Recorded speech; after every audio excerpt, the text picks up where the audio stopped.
बच्चों, आपको ढेर सारा स्नेह। मैं आपकी हिंदी शिक्षिका डॉक्टर मंजू सिंह आज आपको हिंदी के संस्कृत खंड से एक बहुत सुंदर पाठ सुभाषित रत्नानी पढ़ाने जा रही हूँ।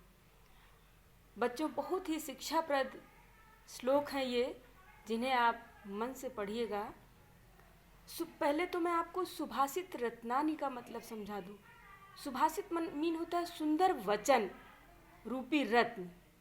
सुभाषित मीन सुंदर वचन या सुंदर वाणी रूपी रत्न या फिर सुंदर सूक्ति रूपी रत्न। जिसका पहला श्लोक है, भाषासु मुख्या मधुरा दिव्या गीर्वाण भारती तस्या ही मधुरम काव्यम तस्मादपि सुभाषितम। कि भाषासु मुख्या मधुरा दिव्या गीर्वाण भारती, कि देववाणी संस्कृत गीर्वाण भारती देववाणी संस्कृत भाषासु सभी भाषाओं में मुख्या मुख्य मधुरा मधुर दिव्या मीन अलौकिक। दिव्या मीन अलौकिक। कि गीर्वाण भारती देववाणी संस्कृत सभी भाषाओं में मुख्य मधुर और अलौकिक है। तस्या ही मधुरम काव्यम, और उसका काव्य और भी मधुर है और भी मीठा है। तस्मादपि सुभाषितम, और उसकी सुंदर वाणी या उसकी सूक्तियाँ और भी मधुर हैं या और भी मिठास भरी हैं। बच्चों, फिर से देखिए कि गीर्वाण भारती देववाणी संस्कृत भाषासु सभी भाषाओं में मुख्य मधुर और अलौकिक है। तस्या ही मधुरम काव्यम, उसका काव्य और मधुर है और उसमें उसकी सूक्तियाँ और भी मधुर हैं। बच्चों, अगला श्लोक है, सुखार्थिनः कुतो विद्या कुतो विद्यार्थिनः सुखम सुखार्थी वा त्यजेत विद्या विद्यार्थी वा त्यजेत सुखम। कि सुखार्थिनः कुतो विद्या, सुख चाहने वाले को विद्या की क्या आवश्यकता है। सुख चाहने वालों को विद्या की ज्ञान की क्या आवश्यकता है। कुतो विद्यार्थिनः सुखम, और विद्या चाहने वाले को, विद्यार्थी यानी विद्या को चाहने वाला, तो विद्या चाहने वालों को सुख कहाँ। सुखार्थी व त्यजेत विद्या, सुख चाहने वाले को विद्या का मोह त्याग देना चाहिए, और विद्यार्थी व त्यजेत सुखम, और विद्या चाहने वाले को सुख त्याग देना चाहिए। तो बच्चों, विद्या आराम से आलस्य से नहीं मेहनत करने से मिलती है। ध्यान दीजिएगा फिर से कि सुखार्थी ना को तो विद्या, सुख चाहने वाले को विद्या कहाँ, और विद्या चाहने वाले को सुख कहाँ। इसलिए सुख चाहने वाले को विद्या त्याग देनी चाहिए और विद्या चाहने वाले को सुख त्याग देना चाहिए। बच्चों, तीसरा श्लोक ध्यान से देखें। एक एक शब्द अमृत है जिसे आप अपने मन में बसा लें। तीसरा श्लोक देखें, जल बिंदु निपातेन क्रमशः पूर्यते घटः।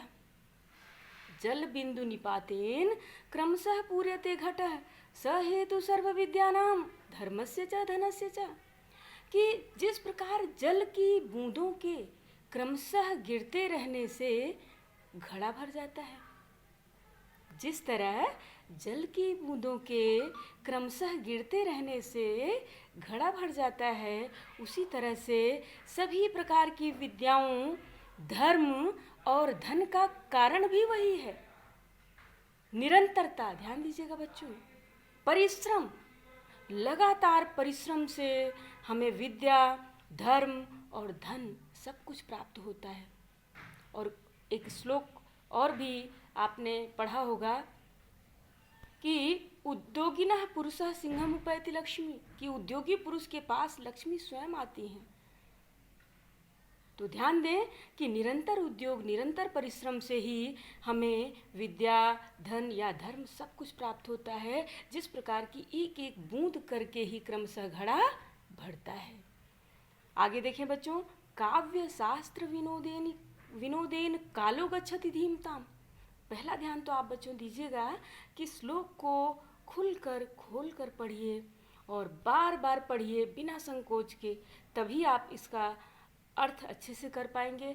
जब तक शुद्ध पढ़ेंगे नहीं तब तक अर्थ सही से नहीं समझ पाएंगे और ना उसे लिख पाएंगे। ध्यान दीजिए कि काव्य शास्त्र विनोदेन कालो गच्छति धीमताम। व्यसनेन च मूर्खाणाम निद्रया कलहेन वा, कि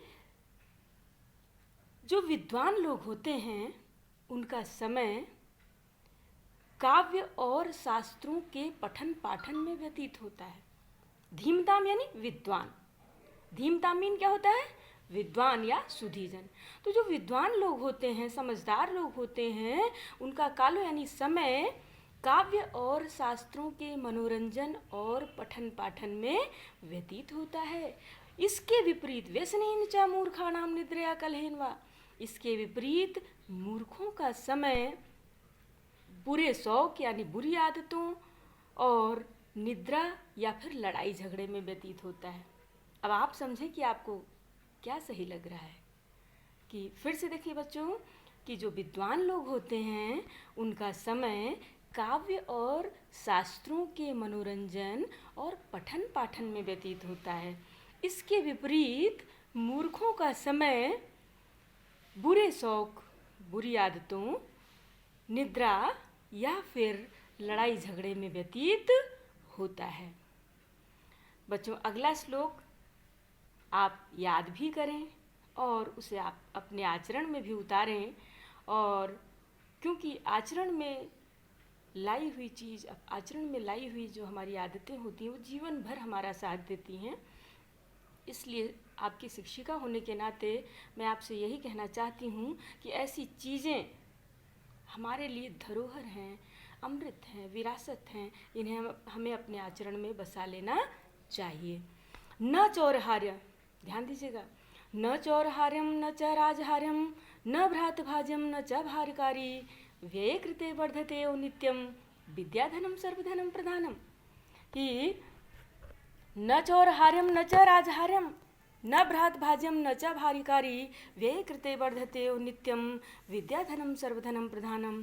कि ये विद्या रूपी धन सभी धनों में सबसे श्रेष्ठ है, क्योंकि इसे ना तो चोर चुरा सकता है, ना राजा इसे छीन सकता है, ना भाई इसे बांट सकता है, और ना ही ये बोझ स्वरूप होती है, ना ही ये भार स्वरूप होती है। व्यय कृते वर्धते नित्यम। और सबसे अच्छी बात तो ये है कि ये विद्या व्यय करने पर, खर्च करने पर हमेशा बढ़ती रहती है। विद्या धनम सर्वधनम प्रधानम। इसलिए बच्चों, विद्या रूपी धन सभी धनों में प्रधान है, श्रेष्ठ है। इससे बड़ा दुनिया में कोई धन नहीं है। बच्चों, आगे बढ़ते हैं। परोक्षे कार्य हंतारम प्रत्यक्षे प्रियवादिनम वर्जयेत तादृशम मित्रम विषकुंभम पयोमुखम। ध्यान दे, बहुत सुंदर श्लोक है बच्चों। कि परोक्षे कार्य हंतारम, परोक्ष यानी पीठ पीछे। आपने आस्तीन का सांप सुना होगा, मुहावरा, बिल्कुल वैसे ही कि परोक्षे कार्य हंतारम, कि पीठ पीछे हमारे कामों को बिगाड़ने वाले और सामने पड़ने पर बहुत मीठा बोलने वाले, प्रिय बोलने वाले। वर्जयेत तादृशम मित्रम, ऐसे मित्रों को उसी प्रकार त्याग देना चाहिए जिस प्रकार विष से भरे हुए किंतु मुख पर दूध लगे हुए घड़े को त्याग दिया जाता है। फिर से देखिए बच्चों, कि ऐसे छल करने वाले मित्र, ऐसे कपटी मित्र जो कि पीठ पीछे हमारे काम को बिगाड़ते रहते हैं और सामने पड़ने पर प्रिय बोलते हैं, मीठा बोलते हैं। वर्जयेत तादृशम मित्रम, इस प्रकार के मित्र को बिल्कुल उसी तरह त्याग देना चाहिए जिस तरह विष से भरे हुए किंतु मुख पर दूध लगे हुए घड़े को। बच्चों, अगला और आज का आखिरी श्लोक मैं पढ़ाती हूँ, बहुत सुंदर है। कि उदेति सविता ताम्रस्ताम्र एव अस्तमेति च। उदेति सविता ताम्र एव अस्तमेति च संपत्तो च विपत्तो च महात्म एक रूपता। आपने जरूर सुना होगा कि उदेति सविता ताम्र एव अस्तमेति च, कि उदित होते समय, सविता मीन सूर्य, उदेति यानी उदित होते समय, तो उदय के समय सूर्य लाल रंग का होता है। ताम्रीन मीन तांबे के रंग का, एकदम लाल रंग का। तो उदित होते समय यानी उगते समय सूर्य लाल रंग का होता है। एव अस्तमेति च, और उसी रंग का वो अस्त होते समय भी होता है। संपत्तो चा विपत्तो चा महात्म एक रूपता। उसी तरह से जो महान लोग होते हैं वो संपत्ति और विपत्ति की स्थितियों में एक समान बने रहते हैं, कभी विचलित नहीं होते हैं। इसलिए बच्चों, किसी भी मुश्किल का सामना करते हुए हमें अपना धैर्य नहीं खोना चाहिए और इन्हीं चीज़ों से हमें सीख लेते रहना चाहिए। इसी के साथ मैं आज का ये पाठ यहीं रोकती हूँ। अगले दिन आपको आगे के श्लोक पढ़ाए जाएंगे। आपको ढेर सारा स्नेह। धन्यवाद।